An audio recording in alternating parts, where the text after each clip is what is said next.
Bonjour et merci de nous rejoindre après ce week-end extrêmement chargé entre Brexit et élections espagnoles. Et ce point aujourd'hui, nous allons le faire avec Sébastien Barbe de Schellcher Prince Gestion. Sébastien, bonjour. Bonjour Bogdan. Vous allez bien? Merci, ça va, merci. Alors, première réaction au Brexit? Les conséquences du libéralisme, du libre-échange, de la mondialisation, à un moment donné, c'est rejeté par les démocraties. C'est ce qu'on a vu au UK, moins en Espagne ce week-end.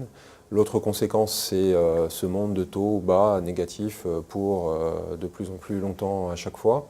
Puis les troisième conséquences, c'est probablement, et ça va réjouir un certain nombre de professions, les juristes, les avocats, toutes ces professions qui vont avoir des années de travail. Est-ce que ça va réjouir la croissance mondiale? Ce choc arrive dans un contexte déjà relativement fragilisé de mon point de vue, avec des risques en Chine, clairement. Pour l'instant, tout va bien, mais enfin, il y a des risques d'accidents sur la croissance chinoise. Et puis, dans un contexte où, aux États-Unis, on sait bien qu'on est en fin de cycle et que la récession est probablement devant nous, quand on ne sait pas. L'économie américaine ne marche que sur l'économie de la consommation et de l'investissement résidentiel.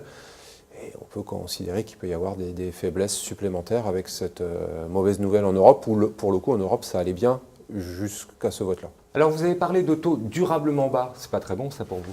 C'est une bonne nouvelle pour la croissance mondiale globalement. C'est difficile d'envisager une récession avec des entreprises qui font défaut alors qu'on peut toujours se refinancer dans un environnement de taux bas comme ça, que le marché résidentiel va bien aux États-Unis dans ce contexte.